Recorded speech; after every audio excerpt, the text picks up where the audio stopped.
Merry Christmas from the Becoming Beloved community team. I'm Reverend Mindy Fugarino from Independence Boulevard Christian Church, the home of the Micah Ministry. In our text today, a prophecy of hope was fulfilled. The Magi, studiers of stars and faiths, they were filled with joy at the prospect of this. But there's always an empire ready to steal our joy. Always systems established to benefit the oligarchs, those wealthy folks, and to benefit the ambitious. We all know what Herod really had planned. I mean, he had power and wealth, and in no way did he want some baby to come grow up and try to usurp it. He didn't want to honor the baby. He wanted that baby dead. Because with empire, there is no one allowed to get in the way. With empire, it's profits, not people, that matter.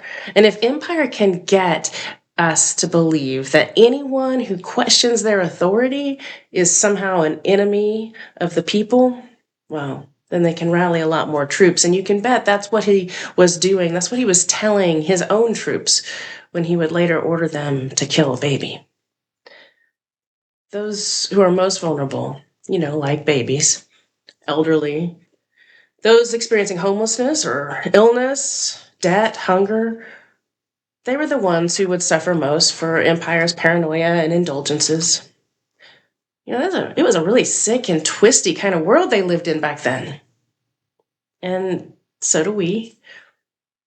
Yet, when those magi, when they saw the star and then the promised baby, they were filled with joy.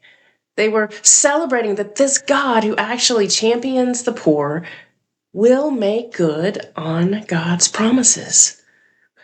This God is actually making God's home here.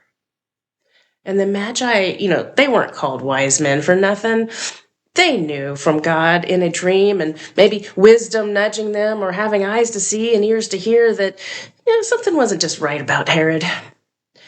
They could see through his lying smile as he told them what he thought that they wanted to hear, and they could feel his arrogance and his hatred oozing out of him. They weren't blinded by his attempts to build flashy new buildings and say, I am making Judea great again. So they did something that took guts. They did the opposite of what empire expected, and they refused that crooked path. They didn't follow Herod's plan or path back to him. They forewent the accolades and the privileges that probably would have come if they had gone along with Herod's plan. They risked going a different way, knowing that they would probably be sued and pursued. I mean, that's the way he rolled. We too, we need to be alert for those who are promising to love Jesus on one hand while scheming to harm him on the other. Because that crookedness, that's got to go. If our path as individuals or society is feeling divisive and hate-filled and fearsome or all about me, like Herod, then we need to turn around, because those are not the ways of God. We need to follow the path towards God's beloved community. And if we don't see anyone else leading there, then we've got to go find Jesus again. The way himself, and then help others to find him too. In the darkest of times, in the times when we're most afraid and most divided, that straight Jesus-like path is going to be a major detour from the powers that be, and sometimes even from well-meaning loved ones. But we still can find it. We still can find Jesus.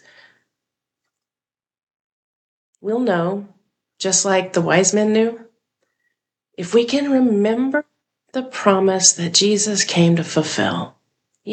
If we know what good news for the poor and freedom for the oppressed looks like, we'll know the path that actually leads there. And we'll join the movement with the one who was born to set us free. We can and we must dare to walk a new way home. Or we might just miss out on what home really is. Christ is come. May we have the joy of actually seeing him on our way home. May it be so. Amen.